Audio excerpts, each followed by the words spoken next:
বলা হয়ে থাকে পৃথিবীর সবচেয়ে বড় যোদ্ধা মা, যিনি এক হাতে কলসি আরেক হাতে সন্তান সামলাতে পারেন। এবার প্রকাশ্যে এসেছে এক সংগ্রামী মায়ের জীবনের গল্প, যিনি সন্তানদের নিয়ে রাস্তায় খাবার বিক্রি করতেন, তবে মুহূর্তেই পাল্টে যায় তার জীবন। চীনের বাসিন্দা ওই নারীর নাম লিন জিং। 28 বছর বয়সী এই নারীর দুটি সন্তান আছে।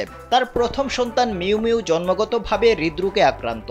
তাই লিন জিং ও তার স্বামী তাদের সঞ্চয়ের সব টাকা তাদের সন্তানের চিকিৎসায় ব্যয় করে ফেলেন, কিন্তু তার অবস্থার কোনো উন্নতি হয়নি। এরপর আর্থিক বোঝার চাপে পড়ে তার স্বামী আত্মহত্যা করেন।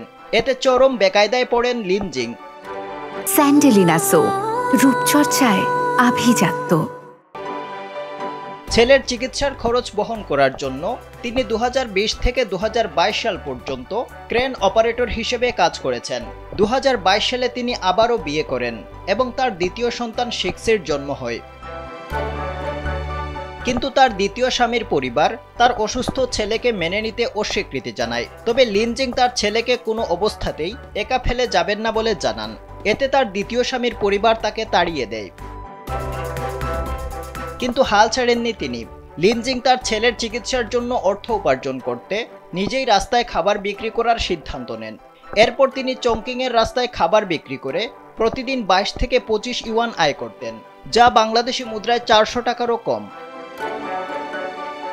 একদিন সেখানে হাজির হন এক চিত্রশিল্পী। তিনি লিন জিং এর সংগ্রামী জীবনের কথা জানতে পারেন। এরপর তাকে 50,000 ইউয়ান উপহার দেন, যা বাংলাদেশি মুদ্রায় প্রায় 72 লাখ টাকার সমান। লিন জিং জানতেন না এই চিত্রশিল্পীকে এবং সামাজিক মাধ্যমে তার লাখ লাখ অনুসারী আছে। চিত্রশিল্পী উপহার দেওয়ার পর ই মায়ের সুন্দর একটি ছবিও এঁকে দেন এবং তাকে একটি গিফট বক্সও দেন।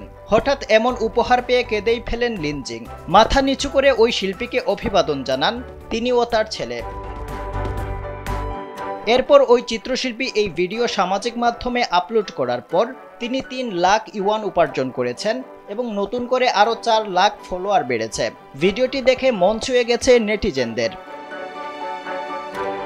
আফজাল হুসাইন, কালবেলা।